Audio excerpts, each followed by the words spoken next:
A Twist in Time, Chapter 37, Daughter of Prime. Oh, Miriam, now you will be mine, Astra mutters to herself while aboard her father's ship. Deep in outer space, Shira and her family are traveling to get back home to Etheria along with Entrapta, Ronghordak, Glimmer, Pearl, Sparkle, Stormilla, Catra, and Miriam have been sleeping, still trying to recover from their chips. Catra cuddles her daughter, her arms wrapped protective over the sleeping, injured magic kitten. Prime grows angry as he sends drones after the small First One's vessel. Astra, I am sending you on a mission to retrieve Shira. Bring her dead or alive. But do not fail me, or the punishment will be great. Prime looks at his daughter sternly, with his 4 eyes all at once. As you wish, father. I will bring you Shira, but I get to keep Mirayankna. Astra bows to her father out of respect. She didn't have to do this, but felt it was appropriate for formal matters such as this. Do whatever you want. Just bring me that rebellion leader. Prime puts his hands over his face, closing his eyes, trying to remain calm at his daughter's expense. Astra leaves, boarding her small spacecraft and taking off to locate Mara's ship. Her location device detects a nearby vessel. Perhaps it was the ship that had her Mirayankna, and of course that rebellion warrior. She narrows her pupils as her anger for her crush to leave without a word grows. Focus, Astra. Father gave you a mission. You cannot let a little crush on a girl you just met get in your way. But Mirayankna, you are mine when that rebellion leader known as Shira falls. Mine forever. Astra thinks to herself as she continues to steer her small ship back aboard the Shira space vessel. We might have a small, teensy, tiny problem. Entrapta motions with 2 of her fingers, making an acute angle with them. And that would be... Ugh. Dora groans, looking at the geek princess. Darla has run low on fuel, but don't worry, I've found a planet that is close by.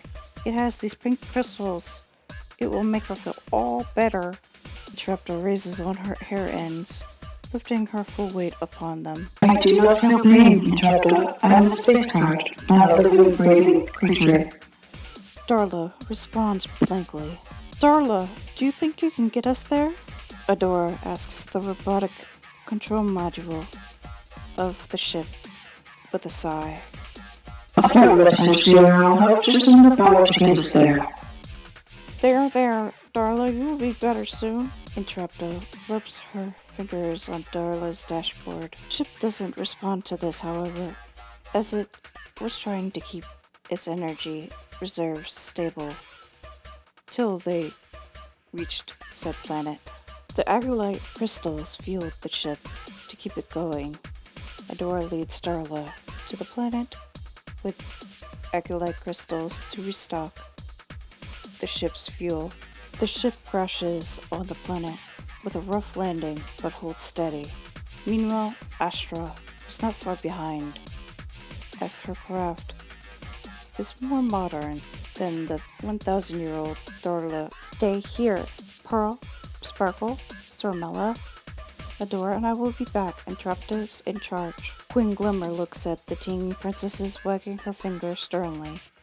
Entrapta, please watch over them while we are gone, Adora adds, looking at the science princess.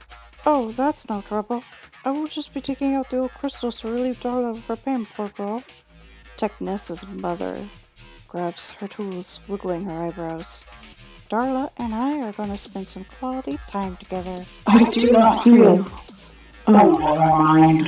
Darla begins to protest, but stops abruptly. Glimmer and Adora look at each other. then back away slowly, a little creeped out by Entrapta's strange ways. Sparkle, I mean it. All three of you are not to leave this ship, and don't bother the Magicats. Glimmer calls to her daughter as Adora drags her away helplessly. I heard you the first time, Mom. God. Sparkle shouts in response over the sounds of loud machinery being taken apart by Entrapta's tools. Oh, this is gonna be fun. Entrapta's eyes sparkle as she works. Alright. Where to find these crystals? Any ideas, Glimmer? Adora looks at the Sparkle Queen as they walk together.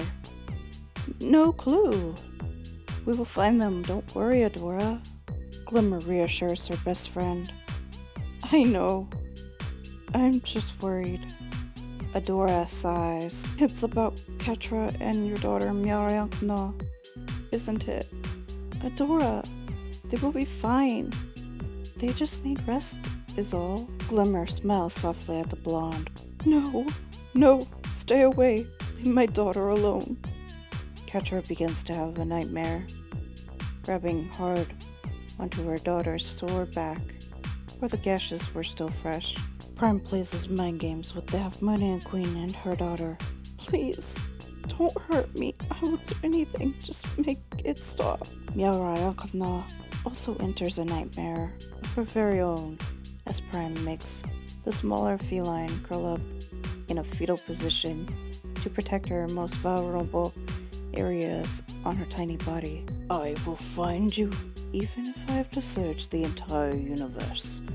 You both belong to me. Prime speaks through both felines' minds telepathically. Adora, look out! Glimmer grabs Adora by the hand before she falls into a crack under the ground. I can't hold on. Just let me go. I need to get these crystals. Adora slips out of Glimmer's grasp.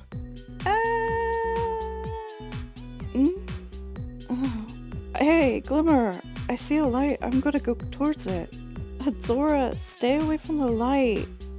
Glimmer calls from far above the blonde. Adora rolls her eyes, smacking her forehead. Glimmer, it's not that kind of light. I'm alive. Well, duh. I knew that. I was just messing with you. I'm gonna find my own way down. Hold on. Glimmer chuckles softly. A bird begins to chirp deep in the cave as Adora enters following the glow of unknown origin. Just then, a knife is thrown her way.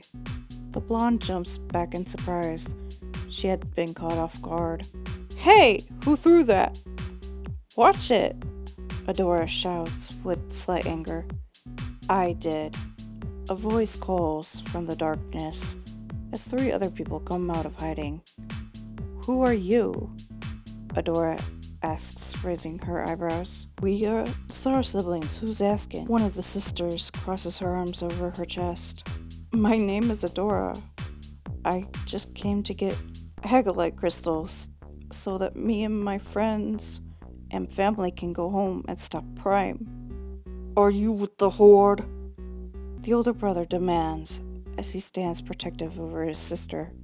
They begin to attack Adora, in which Adora counterblocks each attack. They throw her way. No! But I'm on the side of the rebellion with my wife and friends. Wait a minute. Are you with the Horde? No! The Star siblings say in unison as they fight the strong blonde. Then why the heck are we attacking each other? Adora shouts as she pushes against the Star siblings. You have a point there. The eldest sibling puts his hand up to stop his sisters from causing any more irreparable damage to the mysterious blonde. If Prime has one of the sisters speaks broken. Her curly-haired sister finishes her sentence. Planet, it is too late. Sorry, my sisters tend to talk like that. I am Jewel Star. These two girls are my younger sisters, Tall Star and Starla. Jewelstar clears his throat as he introduces his younger sisters. Are you hungry at all? We have plenty to go around. Starla smiles, handing Adora the bowl of exotic alien cuisine in her hands.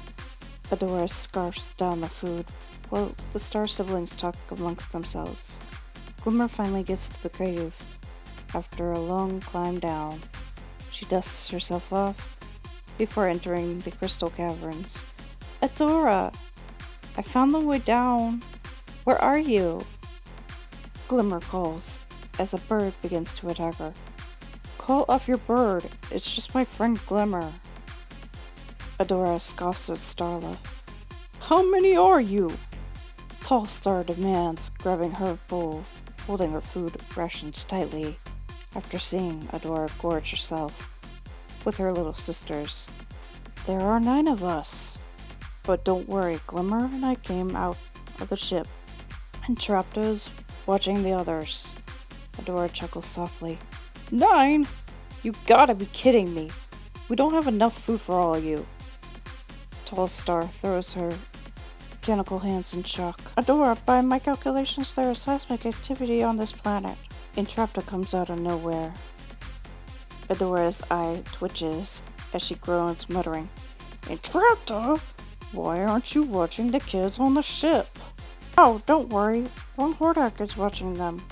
Entrapta replies, looking at her tracker pad.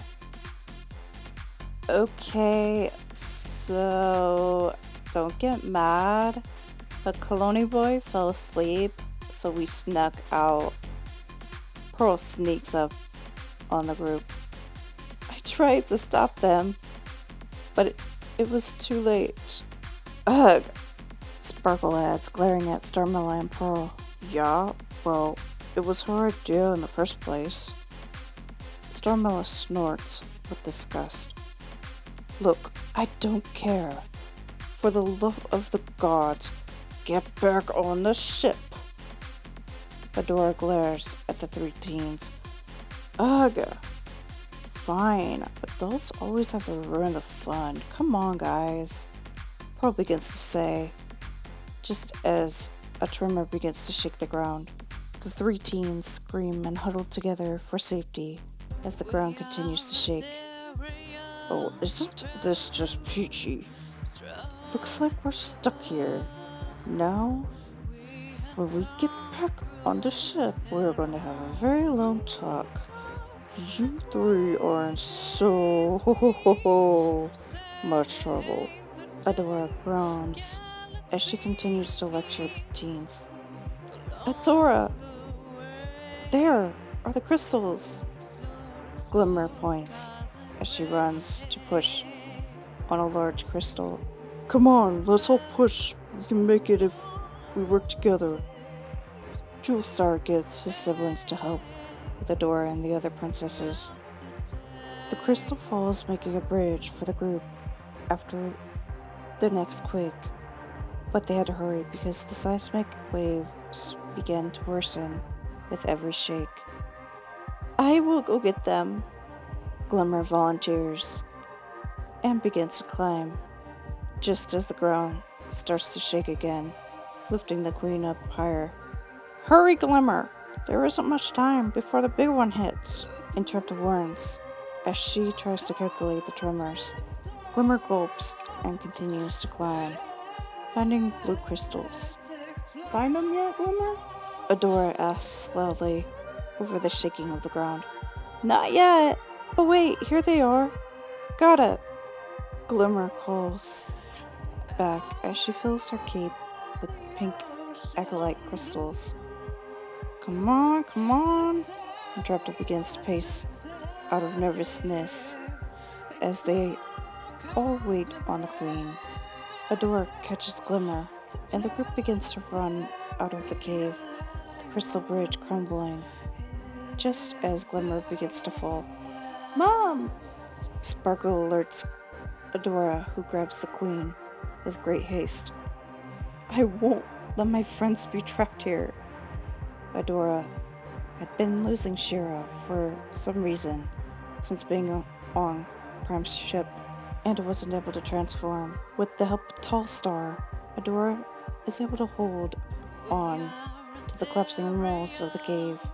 Everyone is set free from the caverns. Tall Star looks in surprise as she notices Adora semi-transform into She-Ra. For that moment in time, the Star siblings hadn't seen magic in the universe for a long time. Once the three siblings had stopped muttering to themselves, they see Adora approaching. The Star looks over his shoulder at the blonde before speaking. We haven't seen magic in the universe for a long time.